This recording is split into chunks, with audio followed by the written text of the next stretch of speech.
ദേശാഭിമാനി മുഖപ്രസംഗം 2024 ഫെബ്രുവരി 28.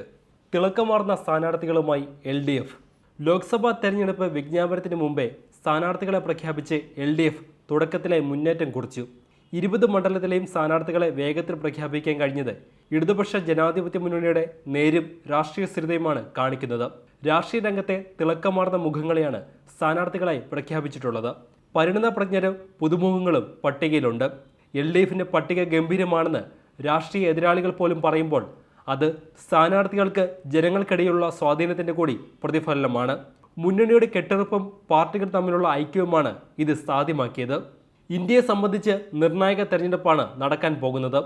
ജനാധിപത്യവും നാനാത്വത്തിലുള്ള ഏകത്വവും മതനിരപേക്ഷ പാരമ്പര്യവും ഫെഡറൽ സംവിധാനവും നിലനിൽക്കണമോ എന്ന ചോദ്യമാണ് പ്രധാനമായും ഉയരുന്നത്.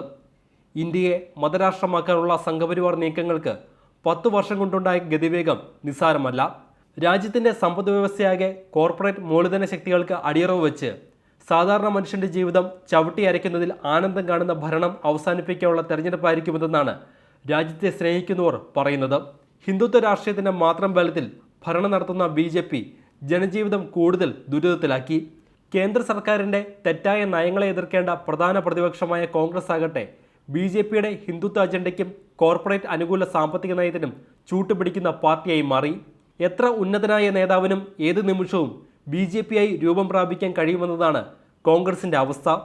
KPCC പ്രസിഡന്റായാലും പ്രവർത്തക സമിതി അംഗമായാലും BJPയാകുന്നതിന് ഒരു മനസാക്ഷിക്കുത്തമില്ലെന്നാണ് സമീപകാല സംഭവങ്ങൾ ഓർമ്മിപ്പിക്കുന്നത്.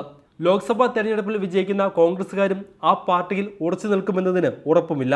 മോദി ഭക്തരായ MPമാർ UDFിൽ പോലും നിരവധിയുണ്ടെന്നത് നാം ഓർക്കണം. ഇടതുപക്ഷ MPമാരെയും MLAമാരെയുമാണ് BJPക്ക് ചാക്കിൽ കയറ്റാൻ പറ്റാതായുള്ളൂ. അതുകൊണ്ട് തന്നെ BJPയുടെ മുഖ്യശത്രു ഇടതുപക്ഷമാണെന്ന് അവർക്ക് പരസ്യമായി പറയേണ്ടി വന്നു. കേന്ദ്ര സർക്കാരിൻ്റെ എല്ലാ ജനവിരുദ്ധ നയങ്ങൾക്കെതിരെയും പാർലമെൻറ്റിൽ ഉയരുന്ന ശബ്ദം ഇടതുപക്ഷ MPമാരുടേതാണ്.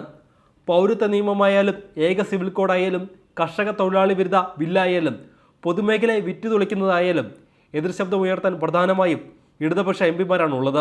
പണം കൊടുത്ത് ജനാധിപത്യത്തെ എങ്ങനെ കശാപ്പ് ചെയ്യാമെന്ന് തെളിയിച്ച പാർട്ടിയാണ് BJP. ഭൂരിപക്ഷം ലഭിക്കാത്ത സംസ്ഥാനങ്ങളിൽ MLAമാരെ വിലയ്ക്ക് വാങ്ങി ഭരണം പിടിച്ചു. കോടികൾ വാരിക്കൂട്ടാൻ കൊണ്ടുവന്ന ഇലക്ട്രൽ ബോണ്ട് ഭരണഘടനാ വിരുദ്ധമായതിനാൽ സുപ്രീം കോടതി റദ്ദാക്കി.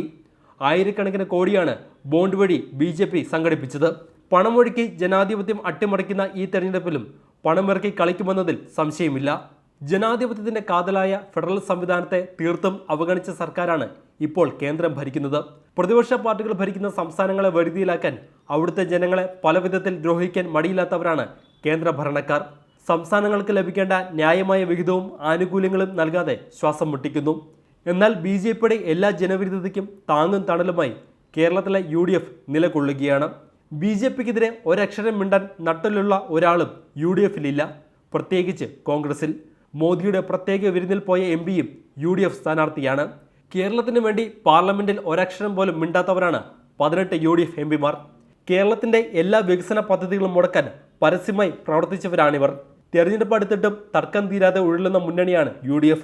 ഐക്യത്തോടെ ജാഥ പോലും നയിക്കാൻ കഴിയാത്തവർ, പരസ്യമായി തെറി വിളിക്കുന്നവർ. ഇത്തരക്കാരെ ജയിപ്പിച്ചതുകൊണ്ട് നാടിന് എന്ത് പ്രയോജനമെന്ന് ജനങ്ങൾ ചിന്തിച്ചു തുടങ്ങി. ജനവിരുദ്ധരായ UDFനെയും BJPയെയും മൂലയ്ക്കിരുത്താനുള്ള അവസരമായി ലോക്സഭാ തെരഞ്ഞെടുപ്പിനെ ഉപയോഗിക്കാൻ കഴിയണം.